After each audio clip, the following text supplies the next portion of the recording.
दोस्तों, क्या आपको पता है कि इंडियन सबकॉन्टिनेंट की सबसे पहली प्रमुख सभ्यता भारत के उत्तर पश्चिमी भाग में, जो कि सूखा एरिया है, वहीं पर ही ओरिजिनेट क्यों हुई? जबकि इंडियन सबकॉन्टिनेंट में ऐसे एरियाज भी हैं जैसे कि इंडो गैंजेटिक प्लेन, जैसे कि यूपी, बिहार और बंगाल का रीजन, जो कि फर्टाइल भी है, जहां पर प्रेसिपिटेशन भी ज्यादा है, जहां पर भूजल भी थोड़ा सा ऊपर की तरफ है, वहां पर ओरिजिनेट क्यों नहीं हुई जबकि एक सूखे इलाके में ओरिजिनेट हुई? चलिए इसको जानने की कोशिश करते हैं। दोस्तों, इसके कुछ प्रमुख कारण थे। सबसे पहला कि आज का जो इंडो गैंजेटिक प्लेन आपको दिखाई दे रहा है, ये किसी समय बड़ा ही डेंसली पॉपुलेटेड फॉरेस्टेड लैंड था, जहां पर वृक्ष बहुत ज्यादा थे।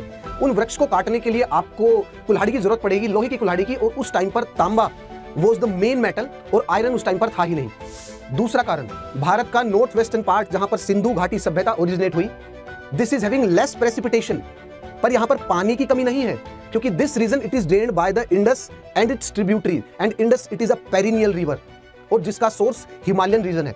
उसी के साथ साथ इस रीजन में we are having fertile soil, that is why in fact today we are having highest agricultural productivity in India.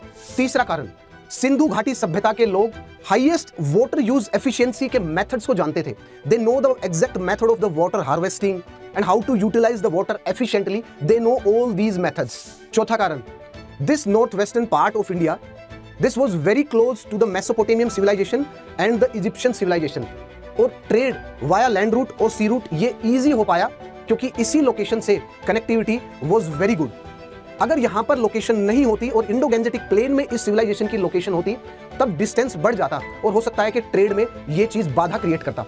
और trade and the connectivity since the ancient time, this is very much important and very much significant for the human civilization, क्योंकि human civilization can survive without the trade, but it cannot flourish and it cannot move in the futuristic direction without the trade and without the connectivity and without exchanging of the views and the ideas.